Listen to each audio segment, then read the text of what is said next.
સૌ વાલા મિત્રોને મારા જય સિયારામ. તો હું દુષ્યંત પાઠક આપની સાથે ફરીથી એકવાર નવા વિડીયોની સાથે આપની સેવામાં હાજર છું. તો આજનો ઉપાય આ વિષયમાં તારીખ છે 17 જૂન 2025, વાર છે મંગળવાર. 17 જૂન અને મંગળવારનું જે પંચાંગ છે એ પંચાંગ કહે છે કે શતભિષા નક્ષત્ર છે, કુંભ રાશિનો ચંદ્ર છે, સાથે સાથે વિષકુંભ યોગ છે, મિથુન રાશિનો સૂર્ય છે. અને અશુભ સમયની જો વાત કરું તો વહેલી સવારે યમઘંટ 9:05 10:46 સુધી યમઘંટ છે. રાહુકાળ 3:51 મધ્યાહન કાળે શરૂઆત થાય 5:32 સુધી યમઘંટ છે. તો આ બે અશુભ સમય છે. અશુભ સમયમાં કોઈ શુભ કાર્ય કરવાનું નથી અને તમારે એ સમયથી બચવું જોઈએ.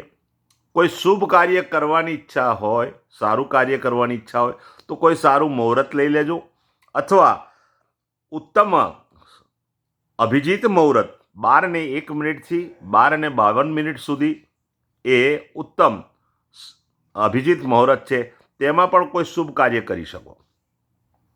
તો આજના ઉપાયમાં વહેલી સવારે તમે જ્યારે સ્નાન કરવા જાઓ ત્યારે નાવાના જળની અંદર અડધી ચમચી હળદર પધરાવી દો અને એ હળદરવાળા પાણીથી સ્નાન કરવું.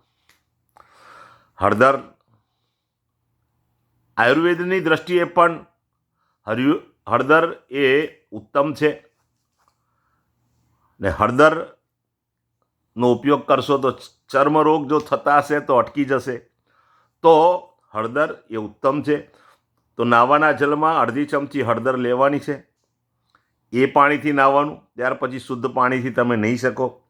નહીંને બહાર આવો ત્યારે તમારે સૌપ્રથમ કાર્ય કરવાનું છે કે થોડો ગોળ એક સફેદ પડીકીમાં લઈ લેવાનો છે. પોતાના ઉપરના પોકેટમાં એ ગોળ થોડો નાનો અમથો કકડો કાગળની અંદર પડીકું વારીને રાખવાનો છે. એ ગોળ તમારે 24 કલાક રાખવાનો છે. બીજા દિવસે વહેલી સવારે કાં તો પીપળાના ઝાડ પાસે કાં તો દેવ મંદિરમાં જઈને મૂકી આવવાનો છે. નંબર 2, 27 આંકડાના ફૂલ લેવાના. 27 અને 27 આંકડાના ફૂલ લઈ દરો લેવાની છે અને સાથે સાથે ઘઉં લેવાના છે. આ લઈને મંદિરે જવાનું છે. સૌ પ્રથમ ગણપતિ દાદાને દરો અને ગોળ અર્પણ કરવાનો છે. ઓમ ગમ ગણપતે નમઃ આ મંત્ર બોલવાનો છે યથાશક્તિ. 27 આંકડાના ફૂલ હનુમાનજી દાદા પાસે મૂકવાના છે, દર્શન કરવાના છે. વારાફરતી ફૂલ મૂકવાનું છે.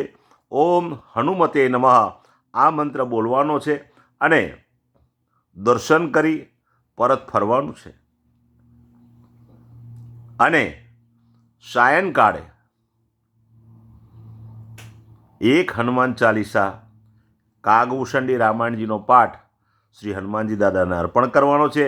રાત્રે સૂતી વખતે ઓમ કૃષ્ણાય વાસુદેવાય હરે પરમાત્મને પ્રણત ક્લેશ નાશાય ગોવિંદાય નમો નમઃ આ મંત્ર યથાશક્તિ બોલી રાત્રે સૂઈ જવાનું છે. જેનો જન્મદિવસ 17મી જૂન અને 2025 અને મંગળવારના દિવસે આવતો હોય તે વ્યક્તિએ તાંબાના પાત્રમાં મસૂરની દાળ ભરી અને ભગવાન શિવના મંદિરે દાન કરવાની છે. ભગવાન શિવના મંદિરે દાન ન કરી શકો તો કોઈ પણ જરૂરિયાતમંદ વ્યક્તિને અથવા બ્રાહ્મણને દાન કરી શકો. ત્યાર પછી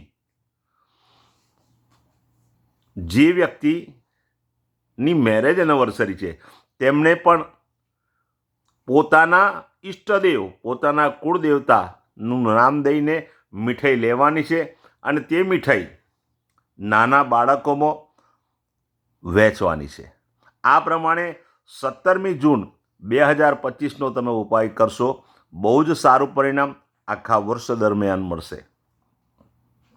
તમને હું નિત્ય ઉપાય આપતો જાઉં છું, અને એ ઉપાયથી તમને જો લાભ થતો હોય તો અવશ્ય તમારા અનુભવ મેસેજની અંદર લખજો, અને એ લોકો વાંચશે, લોકોને હિંમત વધશે. લોકો જે નિરાશ થઈ ગયા છે જીવનમાં સંઘર્ષથી, તે લોકોને તમારા મેસેજ પ્રેરણા આપશે. તો મારા મિત્રો, મારા બધા જ વિડીયો ફેસબુક પર, ઇન્સ્ટાગ્રામ પર, યુટ્યુબ પર છે. આપ એ વિડીયો કમસે કમ શેર કરો.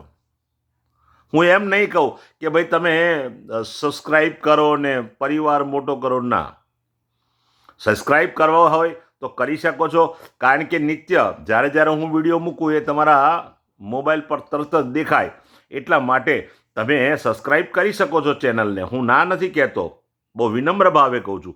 પરંતુ તમે વિડીયોને શેર અવશ્ય કરજો, કારણ કે કોઈક વ્યક્તિ દુઃખમાં, પીડામાં, ચિંતામાં, રોગમાં ફસાયો હશે તો આ બધા ઉપાયથી એને ભગવાન માર્ગ આપશે.